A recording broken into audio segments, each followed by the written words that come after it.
জয় মা কামাখ্যা।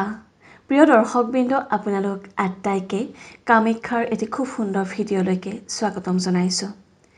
অধিক আগ্ৰহেৰে বাট চাই থকা কামাখ্যা মাৰ সকলোবোৰ ভক্তৰ বাবে এয়া অতিকৈ পবিত্ৰ দিন সমাগত হৈছে, কাৰণ আমি সকলোৱে জানো যে অম্বুবাচী আহি আছে।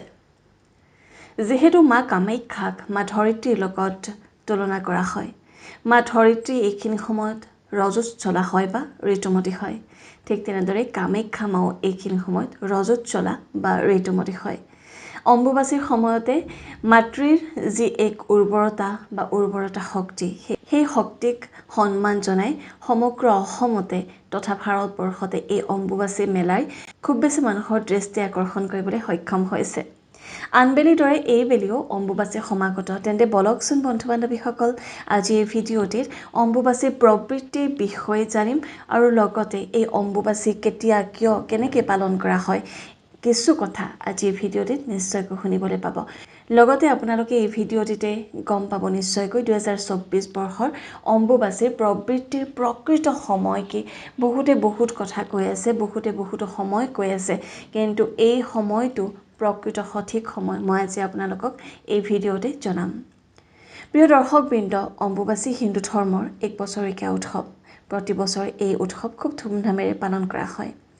জনবিশ্বাস মতে আহাৰ মাহত মৃগশিৰা নক্ষত্ৰৰ 3 পদ শেষ হ'লে চতুৰ্থ পাদৰ পৰা আৰম্ভ কৰি আদ্যা নক্ষত্ৰৰ প্ৰথম পাদৰ ভিতৰত পৃথিৱী বা মা ধৰিত্ৰী ঋতুমতী হয়। অম্বুবাচীৰ প্ৰবৃত্তি দিনাখনৰ পৰা আৰম্ভ কৰি প্ৰথম 3 দিন চোৱা বুলি কোৱা হয় আৰু চতুৰ্থ দিনা শুদ্ধি বুলি কোৱা হয়। সমগ্ৰ উত্তৰ পূব ভাৰততে পালন কৰা হয় এই অম্বুবাচী। এইকেইদিন কামাখ্যা মাৰ ধাম বা কামাখ্যা মাৰ দুৱাৰ, মেইন মন্দিৰৰ দুৱাৰ বন্ধ ৰখা হয় আৰু এইকেইদিন সমগ্ৰ অসমতে প্ৰতিটো মন্দিৰ বন্ধ ৰখা হয়। অম্বুবাচীৰ সেইকেইটা দিন কোনো ধৰণৰ পূজা পাতল বা কোনো ধৰণৰ মাংগলিক কাৰ্য কৰা নহয়। অম্বুবাচীৰ সময়তে বিভিন্ন ধৰণৰ নীতি নিয়ম আচলতে আমি পালন কৰিব লাগে। সেই নীতি নিয়মৰ সংক্ৰান্তে সকলোবোৰ সবিশেষ মই আন এটি ভিডিঅ'ত নিশ্চয়কৈ আপোনালোকক জনাম। অম্বুবাচীৰ সংক্ৰান্তত সকলোবোৰ কথা অকল আধ্যাত্মিকভাৱেই নহয়, বৈজ্ঞানিকভাৱেও আপোনালোকে জানিবলৈ পাব। আজিকালি আধুনিক যুগ, বহুতেই কয় যে এই নীতি নিয়মৰ কি বাৰু ইয়াৰ সত্যতা বা কি বাৰু যুক্তিযুক্ততা। বহুতে এইবোৰ ওফৰাই পেলাই আৰু কোনো ধৰণৰ নীতি নিয়ম পালন নকৰে। দৰাচলতে অতীতত চলি অহা প্ৰতিটো নীতি নিয়ম যদি আমি ভালকৈ চাওঁ, তেতিয়াহ'লে নিশ্চয়কৈ দেখিব পাম যে তাত সেইবোৰ সকলোতে কিছুমান বৈজ্ঞানিক ভিত্তি থাকে আৰু সেই ভিত্তি থকা কথাবোৰ আচলতে আমি এনেকৈ নুই কৰিব নোৱাৰোঁ। সেয়েহে আগন্তুক ভিডিঅ'ত আপোনালোকে নিশ্চয়কৈ বৈজ্ঞানিক তত্ত্বও পাব, লগতে আধ্যাত্মিক কথা, নীতি নিয়মবোৰ গম পাব। অম্বুবাচীৰ সেই 4টা দিনত আচলতে আমি পূজা পাতল নিশ্চয়কৈ কৰিব নোৱাৰোঁ, কিন্তু মা কামাখ্যাক যদি আপুনি সন্তুষ্ট কৰিব বিচাৰে, তেখেতৰ যদি আশীৰ্বাদ বিচাৰে, তেন্তে নিশ্চয়কৈ অম্বুবাচীৰ দিনকেইটা পাৰফেক্ট সময় বা আপোনাৰ উচিত সময়। সেইকেইটা দিন আপুনি মাক সাধনা কৰিব পাৰে, তেখেতৰ তপস্যা বা জপ কৰিব পাৰে। বিভিন্ন ধৰণৰ এনেকুৱা মন্ত্ৰও আছে যি মন্ত্ৰৰে জপ কৰিলে আপুনি মা কামাখ্যাৰ আশীৰ্বাদ লাভ কৰিব পাৰিব। আৰু মা কামাখ্যাৰ মন্দিৰলৈকে নগৈ আপুনি নিজৰ ঘৰতো সেই জপ কৰিলে নিশ্চয়কৈ আপোনালোক সুফল পাব। সেই মন্ত্ৰও মই আগন্তুক ভিডিঅ'ত আপোনালোকলৈ নিশ্চয়কৈ আগবঢ়াম। প্ৰিয় দৰ্শকবৃন্দ, মা কামাখ্যাৰ এনেকুৱা এটা শক্তি আছে, যি শক্তিয়ে আচলতে মানুহক নভবাকৈ বহুত আশা সিদ্ধি কৰি দিয়ে আৰু সেইবাবেই আচলতে অকল আমাৰ ভাৰতবৰ্ষ তথা অসমতে নহয়, সমগ্ৰ বিশ্বতে অম্বুবাচী মেলা লগতে মা কামাখ্যা মন্দিৰে সমাদৰ লাভ কৰে। বহুতো বহিৰাগত মানুহ বা বিভিন্ন ধৰণৰ বিদেশী এই অম্বুবাচী সময়ত মাক দৰ্শন কৰিবলৈকে আহে। সেয়েহে ইমান নিচেই ওচৰত থকা মা কামাখ্যাৰ আশীৰ্বাদ লাভ কৰিবলৈকে আপোনালোকে নিশ্চয়কৈ অম্বুবাচীৰ কেইদিন নিয়মবোৰ পালন কৰক, লগতে মা কামাখ্যাৰ জপ কৰিবলৈ নাপাহৰিব, কাৰণ এইকেইটা দিনতে মা খুব সোনকাল সন্তুষ্ট হয় আৰু আশীৰ্বাদ প্ৰদান কৰে। এতিয়া ক'বলৈ ওলাইছোঁ 2024 বৰ্ষৰ অম্বুবাচীৰ প্ৰবৃত্তিৰ সময় তথা তাৰিখ।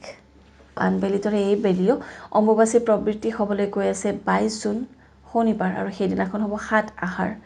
এই শনিবাৰৰ দিনাখন ৰাতিপুৱা 8:45 আৰম্ভ হ'ব অম্বুবাচীৰ প্ৰবৃত্তি।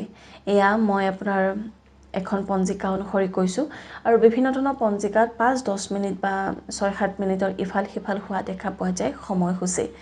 আৰু সেই মৰ্মে বন্ধু বান্ধৱীসকল সেই প্ৰবৃত্তিৰ পাছৰে পৰা আপোনালোকে নিজৰ মন্দিৰত যাব নোৱাৰিব মন্দিৰৰ সকলো পূজা পাতাল সকলোবোৰ শুভ কৰ্ম তাতেই বন্ধ কৰিব লাগিব 4 দিনলৈকে স্তব্ধ ৰাখিব লাগিব সকলোবোৰ শুভ কৰ্ম আৰু লগতে আপোনালোকৰ মন্দিৰৰ দুৱাৰ বন্ধ ৰাখিব লাগিব এই প্ৰবৃত্তিৰ সময়ৰ পাছতে মা কামাখ্যাৰ মুখ্য দুৱাৰ বন্ধ হৈ যাব আৰু মাৰ আপোনালোকে দৰ্শন লাভ কৰিব নোৱাৰিব এই 4 দিনলৈকে আগন্তুক ভিডিঅ'ত আপোনালোকে নিশ্চয়কৈ গম পাব যে ৰক্ত বস্ত্ৰ মানে যে প্ৰসাদ হিচাপে যে দিয়ে ৰক্ত বস্ত্ৰ সেই ৰক্ত বস্ত্ৰৰ ৰহস্য কি বাৰু বহুতো মিছা কথা প্ৰচাৰ কৰি আছে সমাজত বহুতে কয় যে এই অম্বুবাচীৰ সময়তে ব্ৰহ্মপুত্ৰৰ পানী ৰঙা হৈ যায় এনেকুৱা বিভিন্ন ধৰণৰ ডাঙৰ তথ্যৰ সত্যতা মই আপোনালোকৰ আগত দাঙি ধৰিম আগন্তুক ভিডিঅ'ত সেয়েহে মা কামাখ্যাক স্মৰণ কৰি নিশ্চয়কৈ আপোনালোকে ভিডিঅ'টিৰ তলত জয় মা কামাখ্যা লিখিবলৈ নাপাহৰিব প্ৰবৃত্তিৰ সময় গম পালে আৰু তাৰ পাছতে নেক্সট ভিডিঅ'টো পৰৱৰ্তী ভিডিঅ'টো মই দি আছোঁ আপোনালোকক কামাখ্যাৰ অম্বুবাচীৰ মেলাৰ কেইদিন বা অম্বুবাচীৰ সময়ত কি নিয়ম আপুনি সঁচাকৈ পালন কৰিব লাগে আৰু সেই নিয়মবোৰৰ আঁৰত থকা বৈজ্ঞানিক ভিত্তিও মই আপোনালোকক জনাম লগতে অম্বুবাচী শব্দৰ অৰ্থ কি বাৰু আপুনি জানে নে নাই বাৰু অপেক্ষা কৰক আগন্তুক ভিডিঅ'ত তাকো গম পাব অম্বুবাচী বুলি যে কওঁ তাৰো আচলতে বিশ্লেষণ কৰিলে খুব সুন্দৰ এটি অৰ্থ আছে আৰু এই অৰ্থ নজনাকৈ আচলতে অম্বুবাচী আমি কোৱাটোৱে ভুল যিয়ে কি নহওক বাৰু আপোনালোক আটাইৰে জীৱনত মা কামাখ্যাৰ আশীৰ্বাদ থাকক আপোনালোকৰ জীৱনবোৰ খুব সুন্দৰ হওক তাকে কামনা কৰিছোঁ লগতে মা কামাখ্যাক স্মৰণ কৰি আপোনালোকেও কমেণ্টত নিশ্চয়কৈ জয় মা কামাখ্যা লিখিবলৈ নাপাহৰিব আগন্তুক ভিডিঅ'বোৰলৈকে অপেক্ষা কৰিব আন কোনো ভিডিঅ' নাচালেও অম্বুবাচী সংক্ৰান্তত সকলোবোৰ কথা এই চেনেলটিতে নিশ্চয়কৈ পাব সেয়েহে প্লিজ চেনেলটি ছাবস্ক্ৰাইব কৰিবলৈ নাপাহৰিব লগতে নটিফিকেশ্যন বেলটো অন কৰিবলৈ নাপাহৰিব আকৌ নতুন ভিডিঅ' লৈ অহাৰ প্ৰতিশ্ৰুতিৰে আজিলৈকে মাগিছোঁ বিদায় ধন্যবাদ